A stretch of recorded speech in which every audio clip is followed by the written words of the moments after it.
Nyt on ainakin naama näkyy. Terve! Arvaas missä ollaan. Lapissa ollaan, mutta vielä ei ole meillä yhtään katsojaa. Ei. Ehkä sinne tulee kohta. Meillä ei ole tänään oppituntia siellä ollenkaan, koska me ollaan nyt Lapissa ja Raisa, kerroksa mikä paikka tää on? Me voitais ehkä kääntyä vähän tonne päin, niin käännytäänkö me näin? Näkyy vähän paikkaa.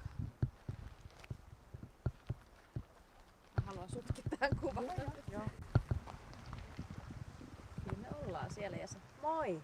Siellä on ainakin... Nyt on ihmisiä. Joo. Ketäs siellä on Moi paikka? moi! Terve! Me ollaan punaisella hiekalla. Tämä paikka on punainen hiekka. Näet tuolla tuntureita. Tää on täällä kansallispuistossa Lapissa. Joo, rannalla kyllä, mutta ei ole kovin lämmin tänään. Me harkitaan vielä, että mennäänkö me uimaan, mutta ainakaan vielä ei olla menty. Jos katsot tuota hiekkaa, niin tästä tulee nimi. Tämän rannan nimi on Punainen hiekka, koska tämä hiekka on hyvin punaista.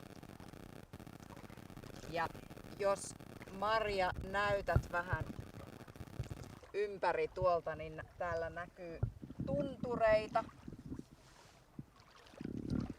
Katsotaan vähän tonne. Tuolla näkyy. Toi on vähän isompi tunturi toi. Ja näkyy tuolla takana. Mun täytyy tulla vähän lähemmäs, että me molemmat näytään samaan aikaan. Osaatko uida? Joo, kyllä. Osaan uida. Osaatko sä, Marja, uida? Kyllä mäkin osaan uida, mutta Raisa kertoi, että tässä on niin matala ranta, että täällä saa kävellä aika monta metriä, Kyllä. että voi uida. Voi mennä tuonne tosi kauas ja ei ole vielä paljon vettä, ei ole syvä, vaan on aika matala, on vähän vettä, voi kävellä tosi kauas. Mutta mä luulen, että vesi on niin kylmää vielä, että ainakaan mä en halua mennä uimaan vielä. Voi olla, että täytyy ottaa kengät pois ja vähän juosta tuossa rannassa, mutta ei ehkä mennä ihan kokonaan. Joo. Joku kysyi vielä uudestaan, että missä olette, niin me ollaan Lapissa. Tämä on vielä Kittilän kuntaa. Tämän paikan nimi on Punainen hiekka. Punainen hiekka. Ja ollaan siis rannalla. Ja tämä paikka on täällä metsän keskellä myös, jos me näytetään vähän tuonne metsään, mitä siellä on. Taas vähän ympäri tässä. Niin. Tuolta näette vähän metsää. Huomaatte. Mikä puu tämä on? Näitä on myös paljon Etelä-Suomessa. Mikä puu tämä on? Täytyy tulla vielä lähemmäs tänne. Ei asuta Lapissa. Mutta Raisa, kerro, miksi me ollaan täällä Lapissa? No se on hyvä kysymys, mutta me ollaan nyt Lapissa, koska mulla on mökki täällä. Meidän perheellä on mökki ja nyt me ollaan täällä Lapissa mökillä. Ja siksi tehdä saunaan. Mä sanon molemmat, koska mun äiti on Savosta kotoisin ja mun isä on pohjoisesta. Pohjois-Pohjanmaalta, Oulun läheltä, niin mä sanon molemmat. Okei. Pihta ja vasta sopii mulle. Joo. Näytätkö vähän tonne päin, niin katsotaan Mitäs täällä on vielä? Täällä on kuulkaas nyt tosi ihana marja. Näkyykö se yhtään? Vaikka tässä on vasta kukka. Kukka. Täällä on kukka. Mikä marja tänne tulee? Kuka tietää? Tällaisia isoja valkoisia kukkia. täällä. Näistä tulee marjoja.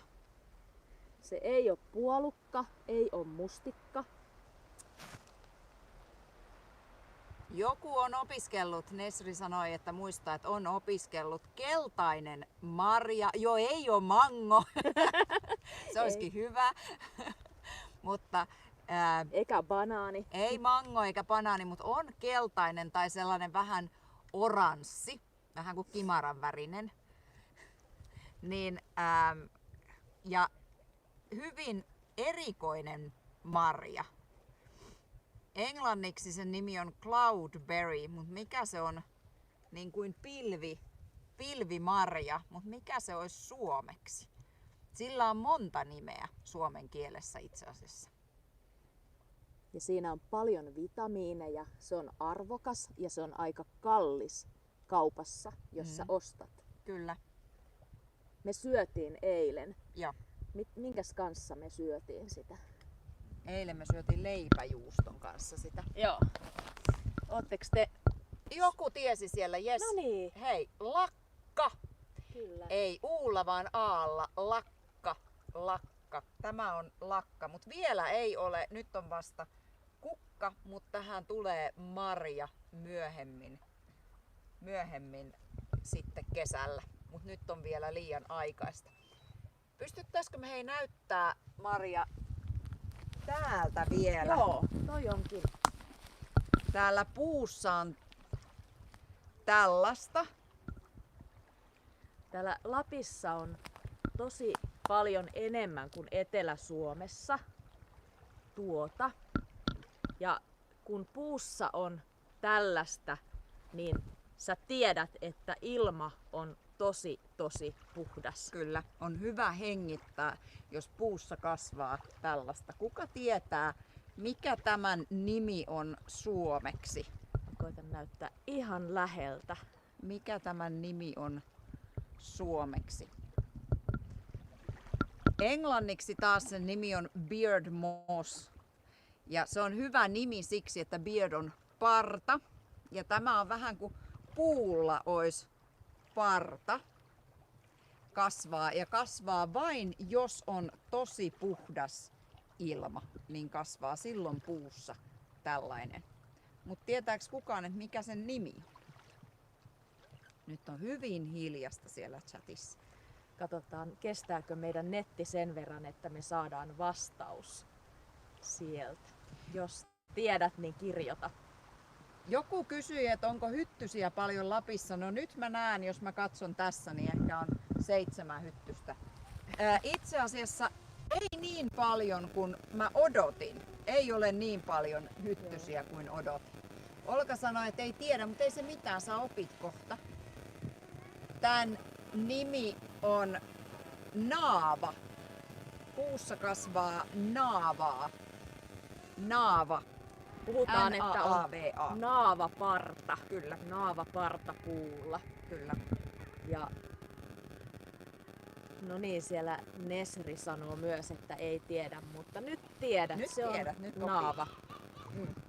Ja kyllä, Kyllä, ihan oikein siellä. kirjoitettu. Joo. Joo. Naava. Olisiko On. Polina? En ole ihan varma. Taisi olla Polina siellä osasi vastata. Ja nyt vaikka tämä järven nimi on. Kyllä, mä sen muistan, mikä sen järven nimi oli. Mutta joo, tää on kansallispuistoalue, missä me ollaan. Joo. Ja tuolla, kun me tultiin tänne rantaan, niin siellä oli ihmiset grillaamassa. Tänne varmaan monet ihmiset tulee kävelemään ja grillaamaan. Ja myös yöksi. Joo, ja sitten varmaan kesällä uimaan myös. Mutta olin sitä sanomassa, että täällä Lapissa usein vesi on myös niin puhdasta, että sä voit juoda sitä. En tiedä, onko tässä paikassa, mutta monessa paikassa on. Se on Pallasjärvi. Pallasjärvi, mä tsekkasin Ollaan nopeasti. Pallasjärven rannalla. Ootas, Kyllä. mä tuun tälle puolelle, niin Kyllä, helpompi pitää tätä kameraa tässä. joo. Oletteko te käyneet Lapissa? Tai asutko Lapissa? Haluaisitko tulla käymään Lapissa? Mm. Me yritettiin löytää tai nähdä poroja äsken, mutta ei tullut yhtään poroa vastaan.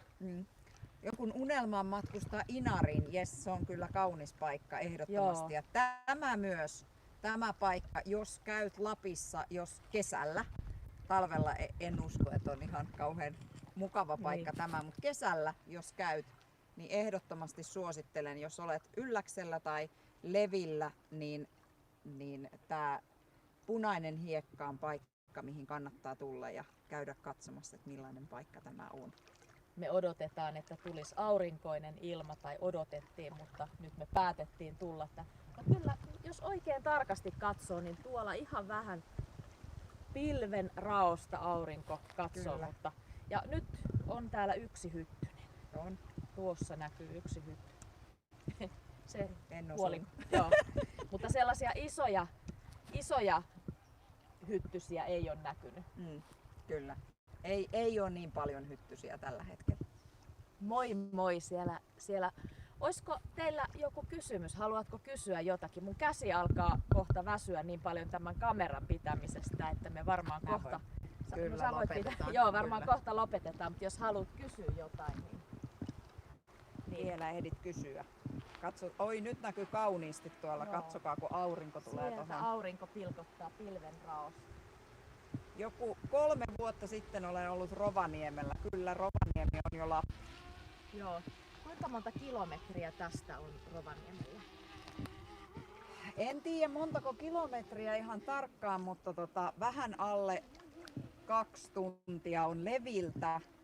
Mutta enpäs nyt osaa tästä Punaiselta Hiekalta sanoa, että kauanko ajaa Rovaniemelle. Niin, Mutta tää on parisataa. vähän, niin, Parisataa kilometriä ainakin. Joo. Me ajettiin tänne, me tultiin Etelä-Suomesta, olikohan se 12 tuntia. Kyllä. Joo. Täällä on ihan kiva sää, on aika lämmin, ehkä olisiko 18 astetta lämmintä. Ja ei tuule tässä, kun me tultiin, niin tuolla tuuli aika paljon. Ihan hyvä sää. Kyllä. Eiköhän me Marja oteta vielä pari kuvaa tonne Kimaran Instagram-kanavalle ja me suljetaan tää chatti nytten. Niin, maisema näyttää tosi kauniilta. Me jäädään tänne nauttimaan tästä maisemasta ja toivottavasti tekin nautitte tästä livestä. Joku kysyy, että mitä suunnitelmia on kesällä. Mulla alkaa loma huomenna, kesäloma. Tämä on viimeinen työpäivä ja mä oikeastaan en halua vielä suunnitella mitään. Nyt me nautitaan loman alkamisesta täällä Raisan mökillä ja Raisa oli ihana, hän kutsui tänne mökille. Saadaan vähän katsella paikkoja tässä mökin ympärillä. Joo, ei ole mullakaan mitään erikoisia suunnitelmia vielä kesälle. Katsotaan mitä kesä tuo tullessaan. Niin. Joku pyysi uimaan järvessä nyt, mutta mä luulen, että tää on aivan liian kylmää tää vesi mulle nyt. Mä luulen, että mä otan kengät pois ja menen vähän kokeilemaan. Hyvä, mutta me otetaan siitä mene kanssa kuva ja laitetaan se sinne Instagramiin. Mut hei, kiitoksia kaikille ja